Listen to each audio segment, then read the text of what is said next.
Brought to you by Hug House Productions.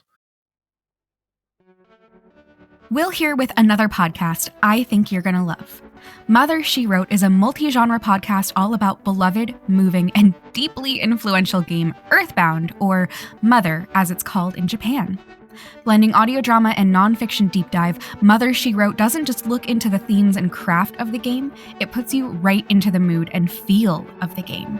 Here's the trailer, and you can find the podcast in our show notes or at mothershewrote.earth.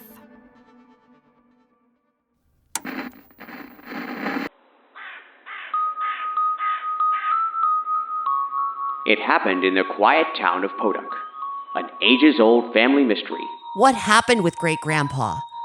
Why won't you talk about it? Because there's nothing to say, Ninten. Begets an unprecedented paranormal event. Help, brother! Poltergeists. My lamp attacked me. It was hovering in the air. It unplugged itself and came at me. Mind control. Why is that crow smoking a cigarette?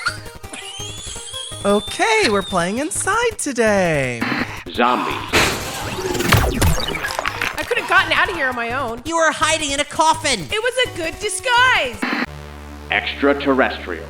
You've seen them too? I've been observing them for days. I beat up aliens with my baseball bat. Children with psychokinetic powers. I let that little light of mine shine, Mama, and it melted the darkness away. And that's just the beginning.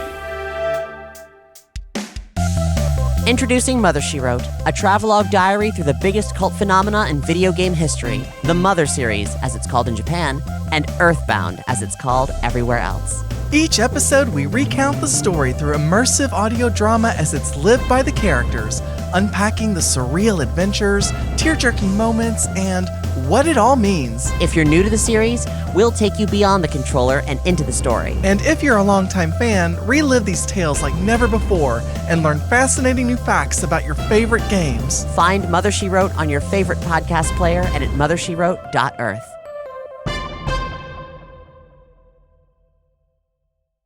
Welcome to How to Act Fereldan, your podcast field guide to all things Dragon Age. My name is Will Williams, and my Dragon Age today is 17. My name is Giancarlo, and my Dragon Age today is too old. I'm Anne, and my Dragon Age is a completely different energy than these two fuckers here, apparently. Yeah, I'm silly mode for real today, so. Yeah. Well, it's okay. I was about to just say my Dragon Age is frog, so. Yeah! Turned it right back around. We're in silly mode. We're in silly mode today, boys. I have a frog phobia. I am no longer silly. Oh, no. Phobia. A phobia. No, did you not hear Will said a phobia, like a frog phobia? No, I did not hear that. I'm very Speaking sorry. of silly, I'm just looking at the document, not to get ahead of ourselves, but I'm looking at Dragon Age news, and wow, we're really struggling out here. Yeah, we're like scraping the bottom of the barrel here. I think, in fact, let's fucking do it. We're here. We're talking about the news. So our first segment is typically Dragon Age news, and let me tell you, right now, shit is dry, which is really probably par for the course. I feel like we've been playing catch up a bit with a lot of our news. Yeah. All we have right now is that Stray Gods, which was made by one of the ex-Dragon Age people. Yeah, it was David Gator's musical about like Greek mythology. David Gator, right? Yeah, it's like the main guy, Will. Yeah, The guy. I couldn't remember if it was him or. The Listen, other we've talked guy. about so many dudes in BioWare recently. Like they're not that's all the fair. same guy, but they aren't they? They're not. They're like really not. Dragon Age. They just all combine. In any of our news, have we ever talked about a woman in Dragon Age? No. We should next week. A woman in Dragon Age? Yeah, actually, fuck yeah. will look up A woman. women. Winky emoticon. Yeah, there you go. Yeah, perfect. Stray Gods came out, got super mid reviews. Polygon wrote a piece on it. I don't remember who wrote it. And they were like, this would be good, but the writing is like literally contradicting itself constantly. So that sounds pretty unfortunate. That's it. But That's unfortunate. Look, on a cosmic timeline, we are living in the golden age of Dragon Age news. I know. I feel like we will be, I don't know, eventually. No, we won't. I don't know. We'll see. Nobody cares about Dragon Age right now. This No. episode probably won't come out till like November. Right. And we're recording like right after Baldur's Gate came out. Yes. That's all Yeah. anybody cares about right now. Yes. It's all I care about right now. Yeah. But we're gonna record this Dragon Age podcast anyway. In fairness, it seems like just unilaterally a better game than any Dragon Age game. So It's pretty good. I mean, it seems like a better game than quite a lot of RPGs. That's totally true. So now that we're done with the boring, dry news, Giancarlo, I believe you've done quite a lot of work on your playthrough of Origins. You want to get us caught up? Ain't nothing boring or dry over here. I Hell am yeah. soaked in the blood of my enemies. Damn straight. Boy. I was not sure where that sentence was gonna end. So that was obviously, honestly, that was the best case scenario. Yeah. All right. So last time we spoke, I had just kind of wrapped up Orzammar, and oh boy, has a lot of stuff happened. So first off, I wrapped up a lot of my little like side quests and all this. Also, I totally forgot to mention this last time, and I can't believe I did. I killed Flemeth. Oh. Okay. Sure. Morgan was Yeah. like, "Hey, you got to go kill Flemeth for me," and I was like, "Say less, Okay. Queen." And I went and I killed Flemeth. I love that Morgan is straight up like, go kill my mommy. And you're like, oh, okay. Yeah. I mean, she gave me a ring twice, so I guess like I owe it to her, right? Damn. So are you like for real romancing Morgan now? Yeah, I mean, okay, so here's the thing. The game is buggy as shit. We know this. Oh, yeah. I'm Yeah. not going to jump forward to where we are, but I'm in kind of like the last bit of the game now, and you have like a lot of opportunities to talk to everyone. Yeah. Because they're just hanging around all the time instead of having to go back to camp. However, that being said, I'm like out of dialogue options with everyone, so it's just the same shit over and over again. Yeah. And I think, like, are you guys aware with the Gandhi meme in Civ? Yes. Yeah, no, I'm not. So explain. When you play Civilization, which is kind of like Risk the video game-ish, and you can like talk to other leaders and you whatever, and your goal is to either win by conquering everyone or having a scientific victory or a cultural victory, whatever. And it has like actual world leaders in it. And it's always been a meme that Gandhi, who is famously like a pacifist, suddenly in the end game goes like brutal on everyone and starts launching nukes all over the place. And they're like, what the hell is that? It Classic turns out Gandhi, the reason yeah. that first came about is because Gandhi's aggression meter, I guess in the programming, was set to 0. But once he progressed far enough, it was supposed to, because of the way the game did certain things, I guess certain accomplishments are supposed to reduce your aggression, which would then put him to -1, which made the computer treat it like he was maxed out aggression. And so he would start war with everyone, right? I love programming. I think that happened with me and Morrigan because I'm having conversations with her and I'm like, oh, can you teach someone to do this? And she's like, maybe, but I barely know you. And I'm like, what? Girl, please. You literally broke up with me because you said you liked me too much. And I was like, it's okay. You're allowed to like people. Like, She doesn't know that, man. That's so fucking Morgan of her. oh, it really is. I was like, it's too real. Anyways. If I didn't know it was like the game being broken, like if you were role playing it out, you could be like, she's just messing with you. Yeah. Like, oh, sorry, who are you again? I So- definitely have not been traveling with you for a while. So I killed Flemeth. Yeah, you killed Flemeth. She's a dragon. Which She sure cool. is. And I have no doubt she will return as Morrigan has told me many times. So that's cool. But that being said, I left. I wrapped up side quests. I got Dagna into the college. Yay! I did a couple of other stuff around, and then I was like, you know what? It could take me like 3 days worth of streaming to finish wrapping up every little baby side quest. I'm too anxious to get going with this. So I went back to my favorite place in the world, Denerim. I believe I've talked about this before, but I just want to reiterate it because how goddamn broken can your game be?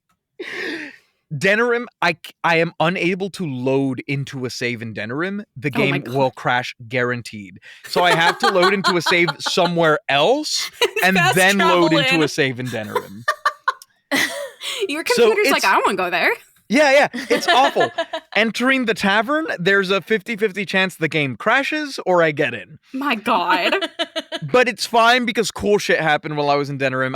I very much enjoyed this bit of the story, technical difficulties aside, which I think is like the asterisk for the entirety of this game.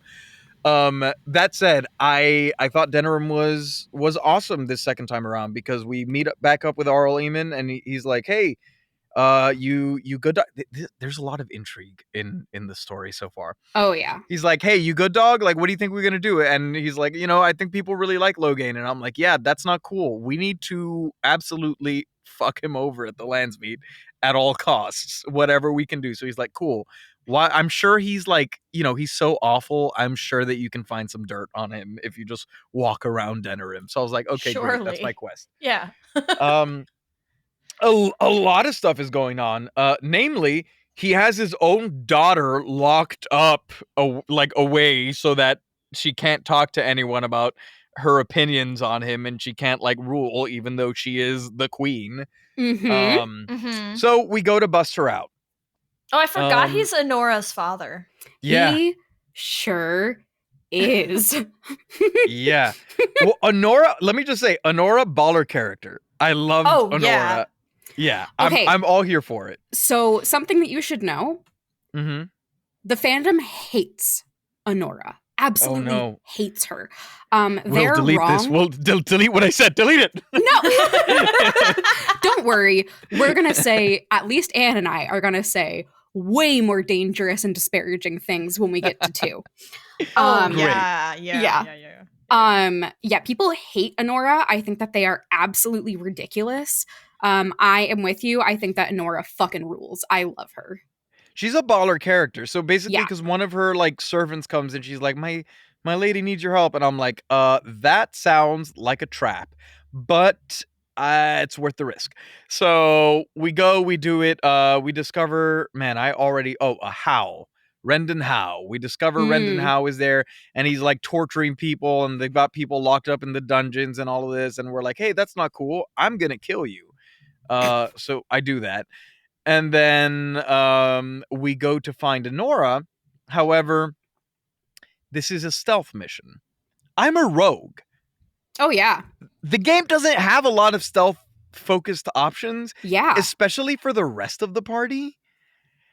And so Honora's in a disguise. We sneak out. There is an entire army there. And I'm like, oh, God. Okay. And then the handmaiden is stopping me.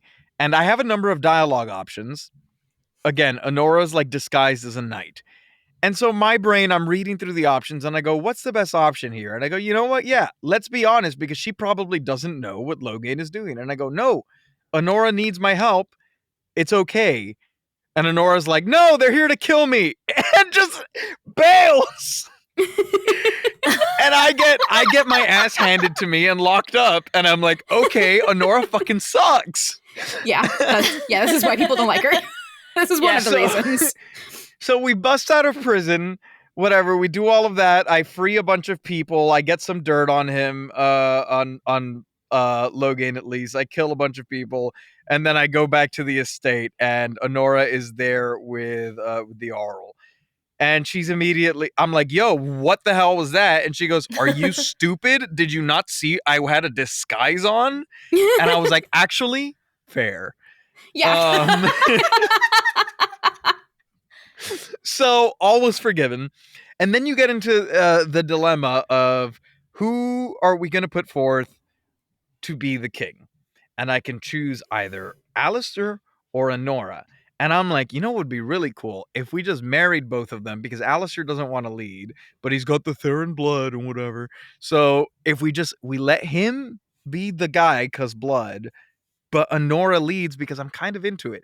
And the Arl's like, hey, I'm not 100% sure if we trust Honora, but like she's a useful ally right now. So I'm like, okay, fair. So like that's a reasonable arrangement. I think Alistair is a good guy aside from being a magic cop. By the way, I feel like hopefully this is apparent in our story so far, but Alistair has grown on me a lot more. I've had to learn to compartmentalize the magic cop part of him. Yeah. And You just other gotta than that, I you just like got to him. do that with a lot of Dragon Age characters. Again, Yeah. same way as Mass Effect characters, like you just find a way to kind of look past it because the game is simply not smart enough to know how to write these complexities well. Yeah.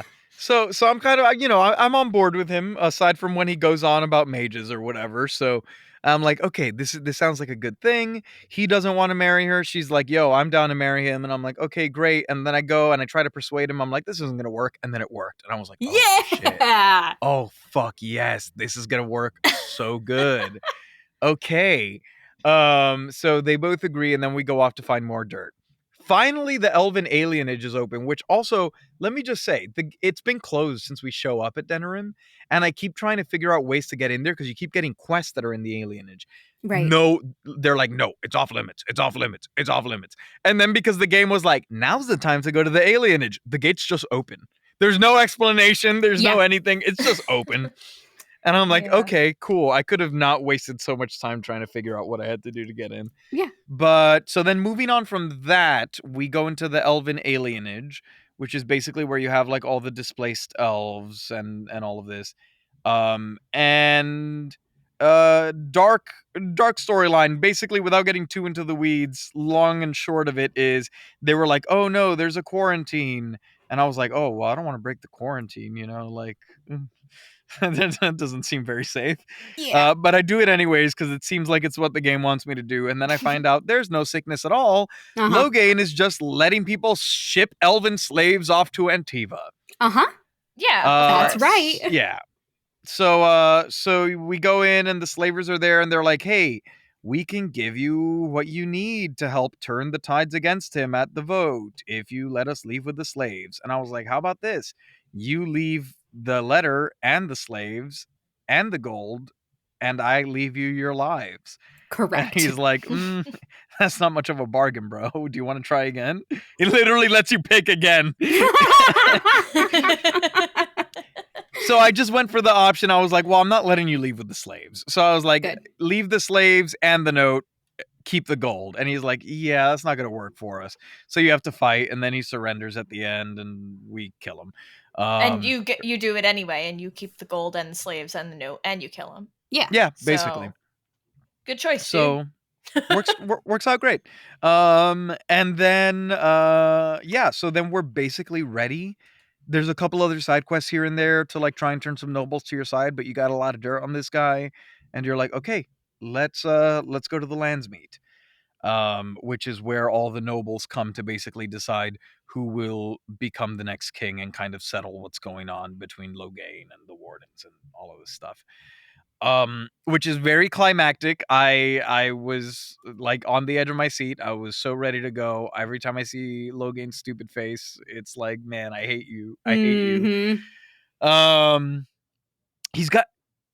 He's got great antagonist voice too. Like he just does. Like it's commanding but irritating at the same time. Yes. So you show up and you have the option to kind of start presenting a bunch of like different stuff against him. And so it's kind of going in my favor. It's going well.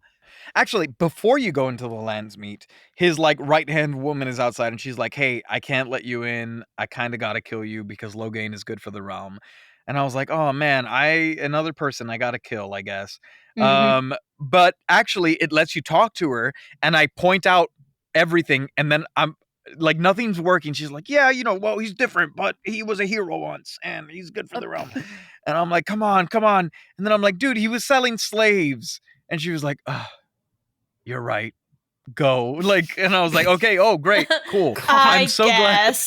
I am so glad that all it took was slavery to get you to turn against this guy. But I'm glad it did work. So we get in and I'm like, great. That makes me feel good going into the lands meet. Mm-hmm. I start presenting my points and I see like throughout the conversation, I have the option to bring up like the slaves and, you know, all the other stuff he was doing. And I was like, okay, but I'm kind of focusing. I'm like, let me fully explore this dialogue option before I bring up the others. And I guess that was a mistake because at one point I have like a persuade option. I still haven't talked about slavery. I still haven't talked about how he was poisoning Arl Eamon. I haven't talked about any of that stuff yet. And I guess that persuade was like a conversation ending option. Like it was like it led into the vote. So I didn't get to bring up any of the dirt I found on him at the lands meet. Oh. So they hold a vote and he ends up winning the vote. Oh. So then a brawl breaks out. Right. And I'm like, okay, I'm officially in the bad ending. It's fine. So we get into this whole big fight and like there's like a million NPCs running around trying to kill each other. And I'm like, I'm only going to attack low game because I'm sure once that bar goes down to 0, I'm going to get a cutscene. Sure enough, he's actually not too hard to take down because the NPCs have like everyone else occupied. We go to a cutscene and he's like, no.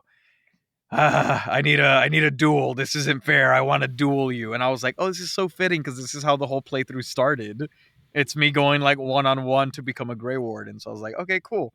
So I become a champion for Alistair and I absolutely destroy his ass. Fuck yeah. Which, you know what? I like fully respect the shit out of him because then he was like, you know what? I was wrong. I thought Alistair was soft, but you can kick ass and the realm is safe in your hands. And I was like, you know what? For being like a total piece of shit, I respect it. And so then Alistair is like, kill him right now. Why is he still breathing? Why are you letting me continue speaking? Do it. What are you waiting for? Kill him. And one of the Grey Wardens that I found locked up in the dungeon, who is from Antiva, is like, hold up, there's another option. And I'm like, okay, what's good? He says, we could make him go through the joining because there are currently only 3 Grey Wardens on this entire continent. And he's a good general. And I was like, yo, that kind of works because Honora is very much like, I do not want my father to die. And I'm like, I think this works because if he goes through the joining, either he's gonna die and it's all good, or we have a good general and then maybe we can lock him up afterwards. And Alistair absolutely loses his mind. He's like, no, the joining is an honor, not a punishment. If you do this, I'm out of here. And I'm like, oh, Alistair, honey, sweetie, please. Alistair, please go to therapy. Yeah, just like give me 2 seconds to try this because also the joining, like, not that much of an honor. Like, some pretty bad things happened when I did it. Nah, sounds like somebody is really trying to justify some fucked up shit that happened to him. Yeah. And so I go, dude, we need all the help we can get. And he's like, oh, I can't believe you would do that. And I get like the Alistair strongly disapproves of this. Did he bail though? Well, you kind of like, you keep pushing and then it kind of comes down to like, I have finally the option. It's like deal with the Alistair, he's going through the joining, or fine, if it's really that important to you, I won't do it. And so I go, it was a tough moral decision because I think having him as a Grey Warden and leading our armies, if he doesn't betray us, which is a big if, is objectively a very good thing for the realm. Totally. But much like in Orzammar, I said, you know what? Who am I going to trust? The guy who betrayed me or the person I actually know and have a personal connection to and whatever? So I let my heart guide me and I said, fine, Alistair, you can cut his head off if you really want to. Oh. I didn't love the decision. I recognize that I'm probably headed towards a bad ending now because Alistair chops his head off. Honora's like, absolutely not. Absolutely not. Oh, she's not about it. Oh, because you have the option. Sorry. The option you get is you decide who to crown. You're like, do I crown Alistair or do I crown Honora? And I was like, well, I feel like Honora's the real, like, smart ruler here and the good option. Mm-hmm. But I feel like I need to put Alistair on the throne just out of respect. And also, she's a little bit of a wild card still. So I put Alistair on the throne. Honora gets, like, super furious. Oh. So you put Alistair on the throne and you let him execute Loghain. Yeah. Honora is just like, what the fuck, dude? Hey, remember how we started this conversation with you being like, I really like Honora, what a cool character, and me being like, yeah, most of the fandom fucking hates her. Damn. I felt bad. I did her dirty. I'm not going to lie. I did her dirty. You did do her dirty. Because also Alistair refuses to marry her now. And she won't marry him because he killed her dad. He just killed her dad. Yeah. Which is totally fair. Yeah. And Eamon is like, cool, well, you got to deal with her. And I was like, hold up, Eamon. That's not the thing. Deal with her. And Alistair's like, I guess we can, it's so funny. Dude, the actor's line delivery is so good. Because He's incredible. Alistair steps forward as the king, and it's the most like, I get, lock her in the tower, I guess, and we'll deal with her later. Oh, jeez. So they lock her in the tower. It's not, I'm not feeling great about my decisions, but here we are. I go, at least Alistair's still on my side, right? He chops this dude's head off, and I'm like, okay, I don't feel great about that either. We could have used him. It's okay, right? And then we meet in the castle for like our last like goodbye before I head into like the final battle. And Alistair shows up and he's like, what the fuck were you thinking? And I was like, what? And he's like, I'm actually king? And I was like, yeah, dude, I think your country needs you. And he's like, I don't want this. And I was like, I'm sorry. She would have killed you. She literally, when she gets locked up, when she gets locked up, she literally says, you've shown me mercy that I would not have shown you. Correct. Which leads me to believe Alistair would have fucking died if I did anything else. Totally. Okay, do you know, does he get killed? No. Okay. He does not. He is, I think, too important. But in my head, she's like plotting. Okay. So I wasn't sure. I was like, I think there's an ending where Alistair gets killed right here, or at least locked away in a dungeon or something, if I make Honora queen. They're not smart enough for that. Okay. Yeah. Okay. That would be... Well, it felt that way, which justifies it in my head. Totally. And the person you put on the throne, they're on the throne henceforth. Like, yes, you've made a decision that will massively impact like your future playthroughs. I am so curious to see how the fuck Alistair handles the throne. Yeah. So you'll find out. Inquisition takes place 10 years after Origins. Or about 10 years? I thought it was like 10 years after Dragon Age 2, because Dragon Age 2 takes place like over 10 years, which is like after the end of the blight that's happening now. Right. So Dragon Age 2 is like concurrent with Origins, but then you're right, Anne. I forgot that there's a 10-year time skip in the middle of 2, which I guess is kind of a spoiler, but like not really. Yeah. There's a few time skips. They just like keep cutting ahead. Yeah. They're like, now it's been a year, and now it's been 5 years. And it's like, oh, okay. Oh, and the character models do not change. But yeah, I think that I'm really curious to see your response when you see how these changes unfold in the future. I am scared because I objectively feel like I've made bad decisions, both here and in Orzammar. I think I have put the wrong person on the throne twice now. Hey, it's just real life. So I'm deeply scared. Great. But we'll see. I love this. I really, the Honora Alistair combo made a lot of sense to me. Yeah. And then I was just really disappointed that things unfolded the way they did, because it's like, well, now I have two bad decisions. One is bad for my friend, one is bad for the realm. Mm-hmm. And for some reason, I chose my friend over the realm, because it's just who I be. You know, that's what everybody else RPG. does too. Yeah. In real life. You know the like butterfly effect being this like this action will have consequences from Life is Strange. That's exactly like everything you do in this game. It's like this action will have consequences for later. I am so excited in the absolute worst ways possible. But yeah, and then that's basically it. I now have the final battle quest. Oh, So okay. So quick question.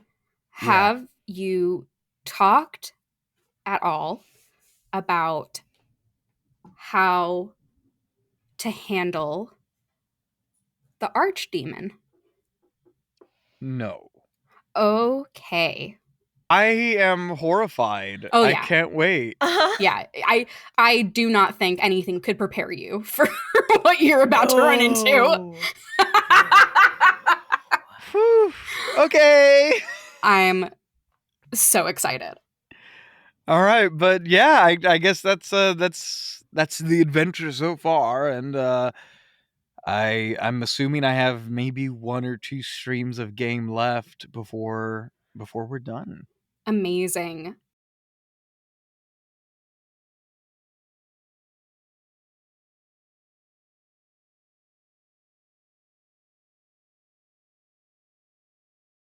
On to Tevinter. Yeah. Yes. So this week, we are talking about one of the other like big, really important regions in Dragon Age that has a very specific culture, and that culture has a huge impact on the story and is like almost definitely going to be the setting of Dragon Age 4 from what we know. Or at least it's going to feature very heavily. Tevinter is based pretty directly off of like ancient Rome, more or less. It is a huge empire, or at least it was. And you'll see a lot of that Roman influence in discussion here. So there's a little passage in the wiki about Tevinter culture that I think is really cool and I think written pretty well, though Anne in the comments of these notes pointed out that like it's written nicely, but not It's directly contradictory of itself. That being said, I'm going to read this little passage. I think that it's pretty neat. To those outside of the Tevinter Imperium, it is easy to imagine a society filled with mages and elven slaves and little else. In truth, there are 3 different Tevinters, each of them a world completely separated from the others. There are the mages, the land's nobility, completely obsessed with competing for supremacy with each other, almost to the exclusion of paying any heed to the nation's enemies, such as the Kunari. The well-bred Altis sneer at the Laetans, who in turn sneer at the Praetorty. They vie for dominance in the Magisterium, where factions shift and flow on a daily basis with deadly consequences, requiring every family to put on a veneer of perfect citizenship or face scandal and censure.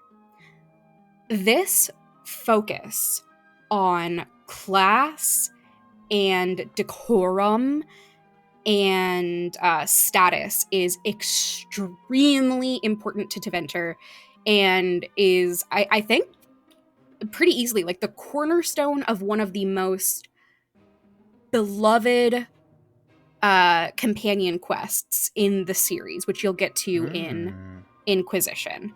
Tevinter super, super, super focused on ostracization based on a lack of conformity to this idea of class and status. We really see that a lot in the different societies in this game. Like, it's all for different reasons, but it is like the defining features of so many of the different like cultures. Yeah, same with the dwarves, right? Yeah. Real quick, I'm going to go through like the culture, and then I'm going to talk about the history. The history is actually pretty fucking fun. I'm not going to lie. Fun in like a, like this was entertaining to read kind of way. Yeah. It's so fucking dramatic, these fruity bitches. I say fruity, but they're like desperately homophobic. So they're castes. Importantly, the ruling class of Tevinter is mages born into the families of mages, like mages who come from a lineage of mages, which is the total opposite of it's the total opposite of everywhere else, and I think that's very interesting. So the highest class are called the Altis. This is mages born, again, to a lineage of mages. This is like 2/3 of the magic presidents, and there were like civil wars fought to get other classes even in like the executive branch of the government, which we'll get to. Next is Laetans. So Laetans, who's to say? They are mages with no mage lineage. So they don't come from a magical family. They're just like, oops, magic baby. In these cases, it's believed that magic was a gift from the old gods instead of like a genetic fluke. So they are allowed to rise above the class of non-mages to be kind of a middle class. And since the civil wars that gave them the right to enter into politics, 1/3 of magic presidents have been Laetans. Underneath them are the Soparati, who are the sleepers. So they're non-mages. They're called sleepers because they cannot walk through the fade like the mages can. That makes sense. Yep. They are the lowest class that can still own property. They also get elevated to the status of Laetans if they have a mage child. So Okay, that's like with against the kind of similar to the dwarves. dwarves. Yeah. If you bear the child of someone from a higher caste. Right, yeah, then you get elevated. Yeah. So. And then the lowest are the slaves. And the slaves have a separate secondary class that is a bit higher called Liberati. So technically, if someone owns a slave, they can choose to free that slave.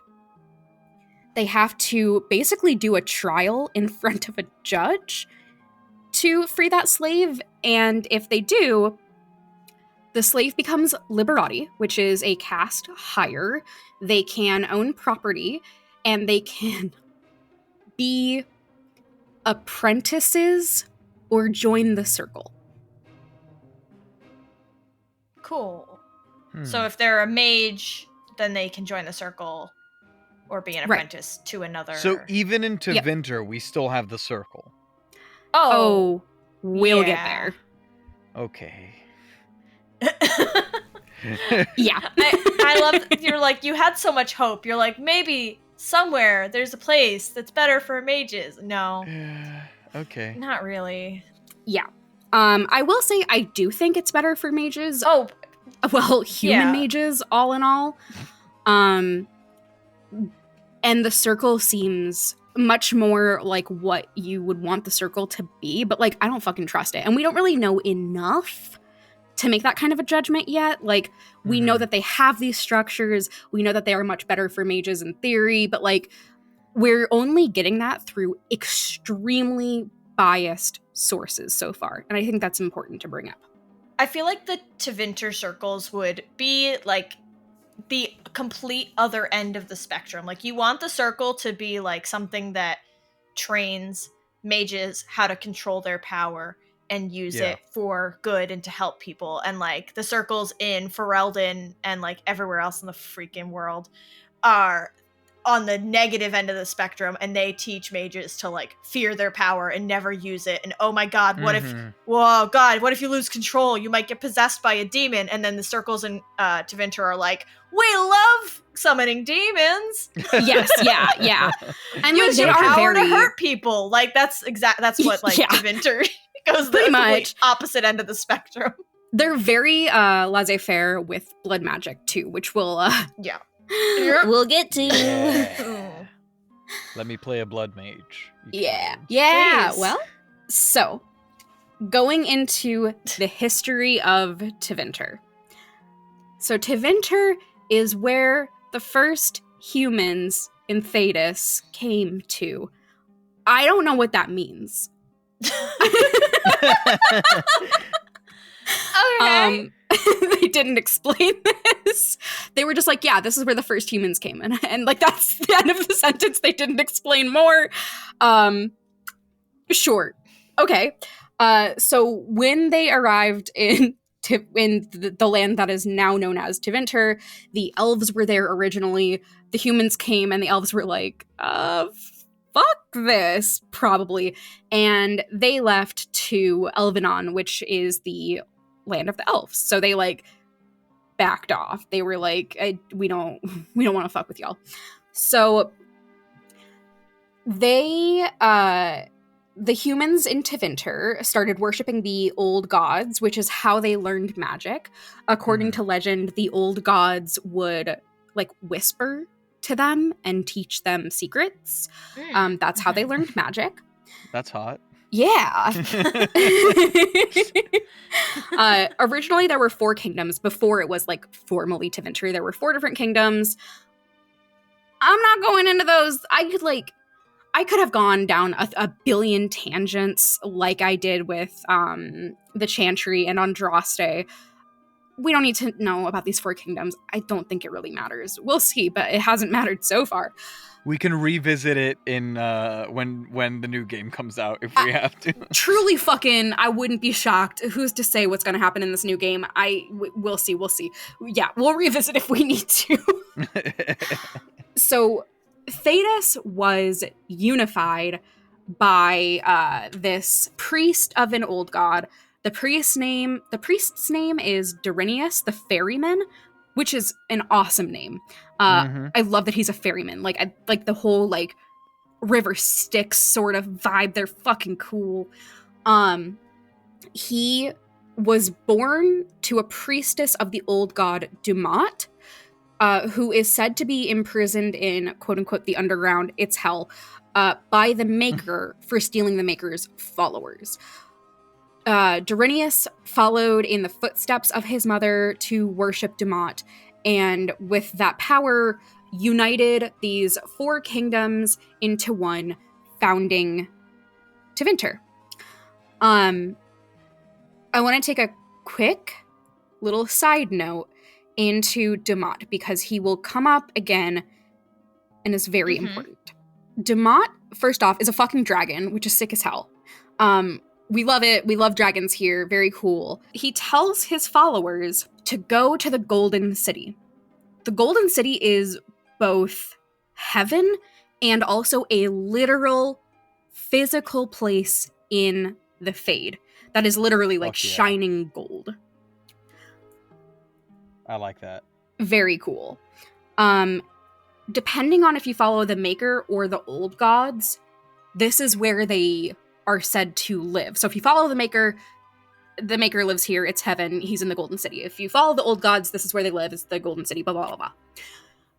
So, put a pin in that. It's gonna be important later. But this is the guy that the person who founds Tevinter is worshiping and preaching about. This guy, Dorinius, also forges a trade and political relationship with King Stonehammer, which is the most boring-ass dwarf name I've ever heard in my fucking life. Stonehammer, get fucked. Shut up. I feel like, you know what? I feel like, okay, let me fix this in universe. Yeah. This guy had a really cool-ass name in Dwarven, and this Tevinter asshole couldn't pronounce it, so he's just like, I'm just gonna call you Stonehammer. Now, alternatively, what if King Stonehammer is transmask and was like, I've got the sickest fucking name, guys.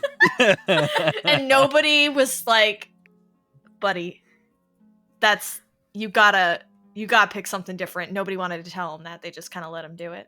Maybe everyone else was also trans and they're like, fuck yeah, man, that rules. I would like to think the trans dwarves are a little more creative than that. Here's hoping. Listeners, just in case you need a reminder, I'm not a cis person. I'm not doing hate crimes here. I'm goofing on my own people. The trans dwarves. That is Will's own people. He forges this relationship with King Stonehammer. The way that they do it is like basically trial by combat, and they're like beating the shit out of each other, and King Stonehammer is like, yeah, sick. And then they become besties, which I think is pretty cool.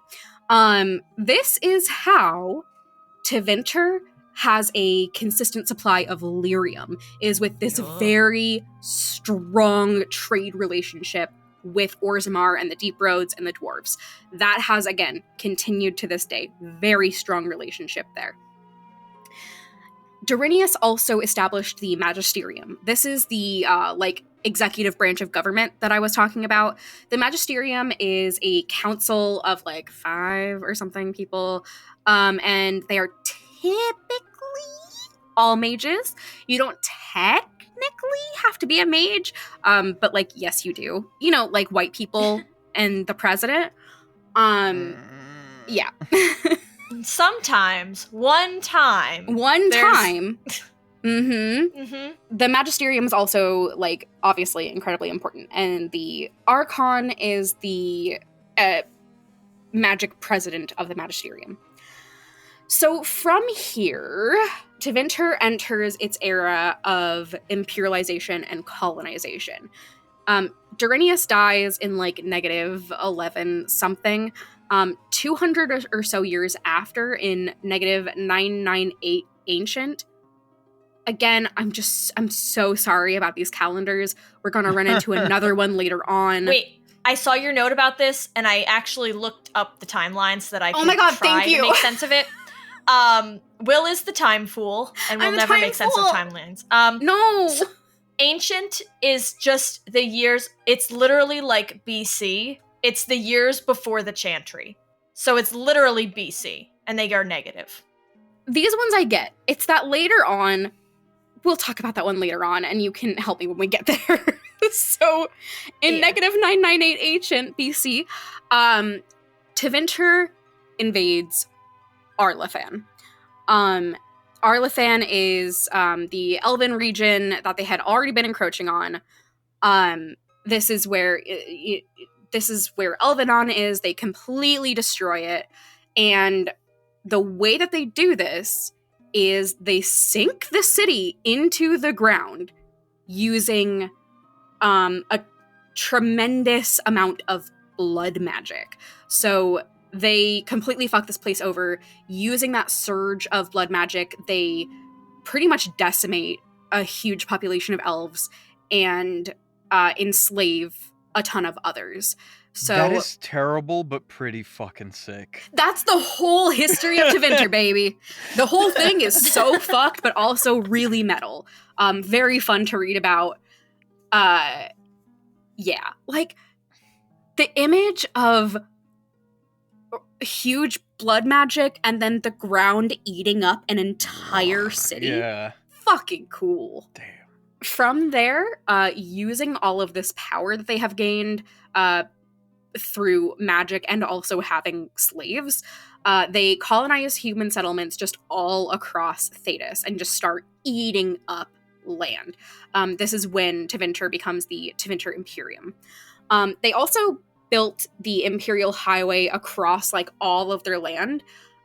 During this time, Tevinter has 2 different civil wars about magic.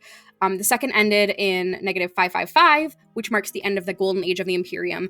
They just wrecked each other's shit about largely beliefs about magic and beliefs about who should be allowed in the Magisterium. They settled down after those 2 civil wars until remember how we put a pin in Dumont being hey, go hang out in the Golden City?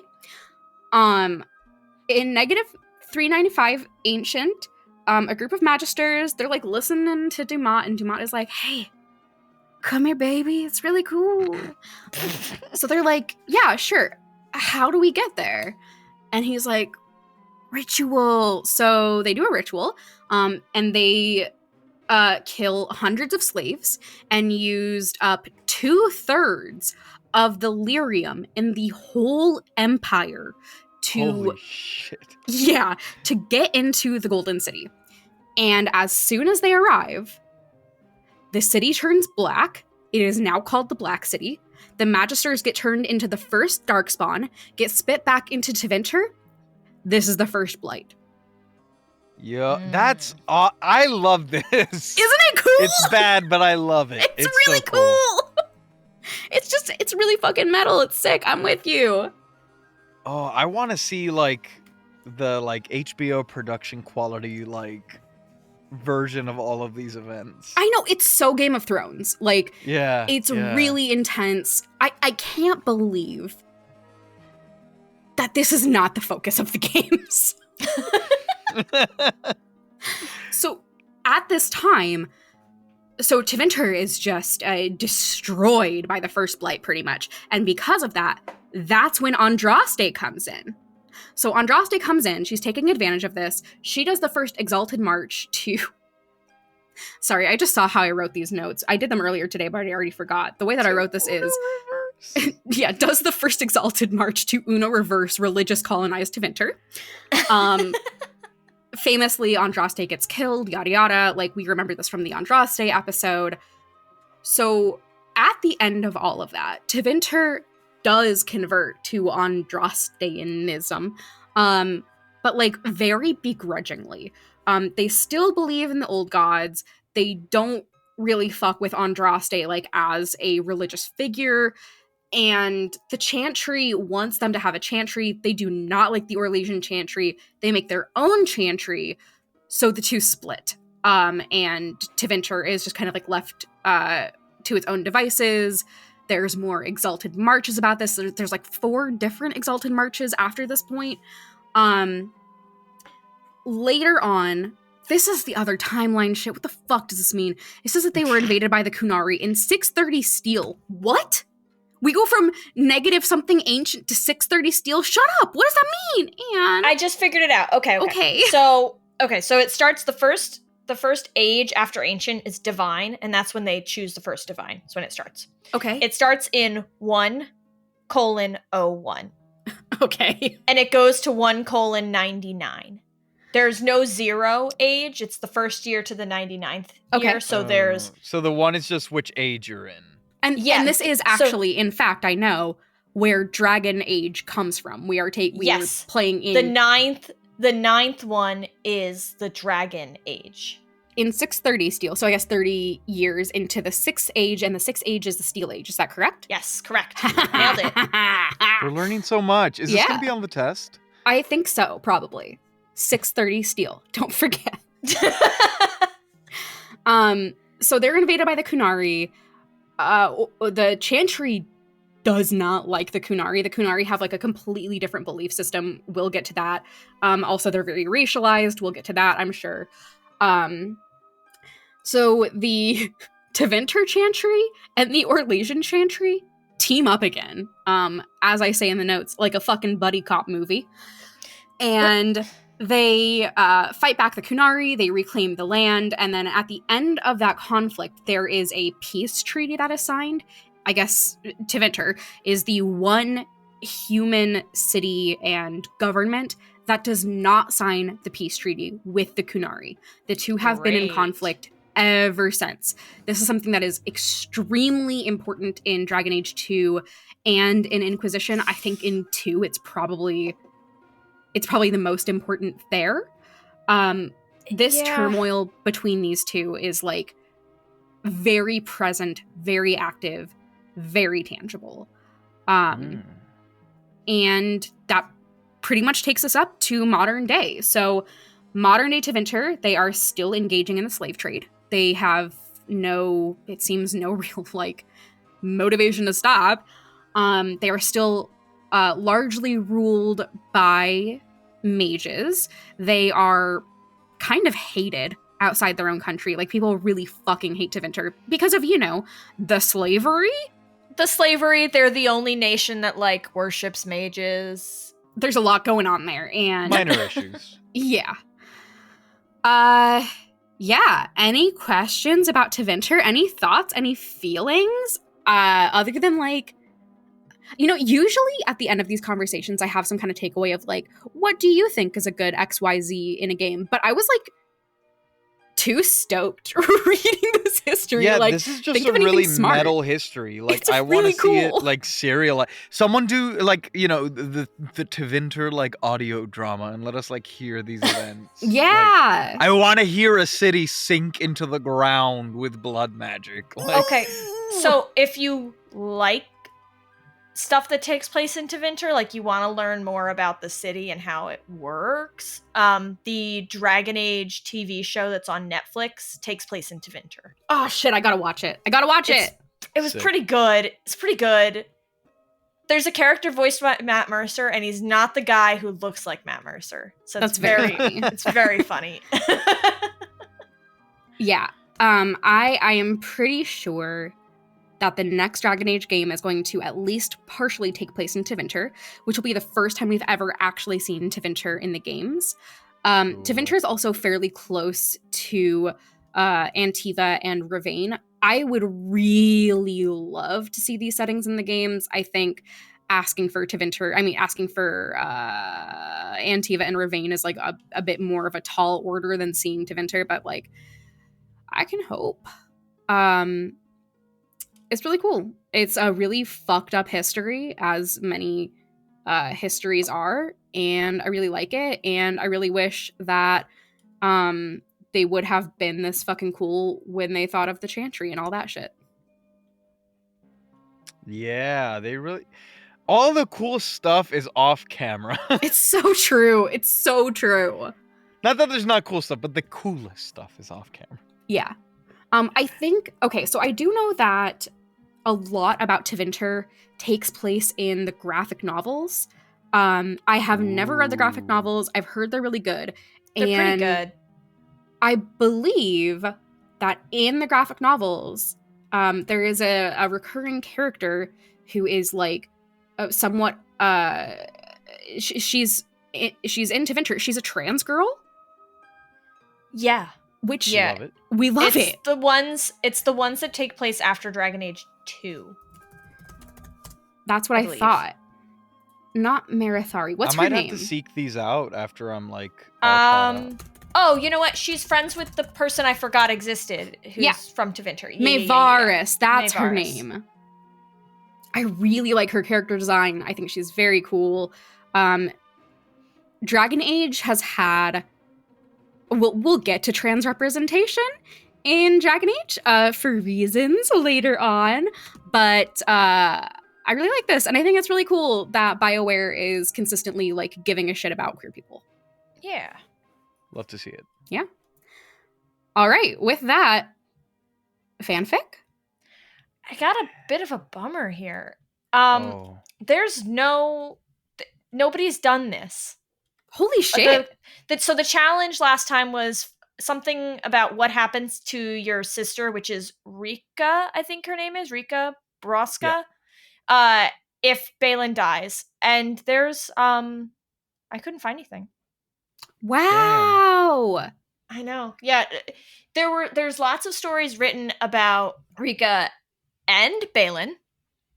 And I'm like, cool, great. That's not what I want. I want major character death. Please kill him so I can find out what happens to her. No, nothing. All right. It's too bad. I know. I was kind of like looking forward to reading like some kind of cool, happy story, but just no. Well, I'll put a sad trombone in here, and that will fix everything. Like, you said you were going to put a sad trombone in, and then Giancarlo and I both were like, we're going to make our own sad trombones. So I guess next challenge? Yeah, what do you think? I want a happy blood mage fanfic. Blood mage? Anne. Uh-huh. There's a character I think that you could use for your searches here. Is it? But I have to find something that's not going to be a spoiler for Giancarlo. So. Oh, that's true. Well, never mind. I think that the story has to focus on blood magician. Blood magic. Yeah. I'm really out here trying not to traumatize you again. Yeah. Happy blood mage. Happy blood mage. And with that, I think we are at the best part of the show. We have Giancarlo. We have your backup dragon. Yes. Should we look? Yes, you should. Okay. What this dragon age? Oh. Simultaneously ancient but youthful. Yes. Yes. Try. Wow, I love these babies. We'll give your age, and then go we can ahead. describe them. Oh, my age?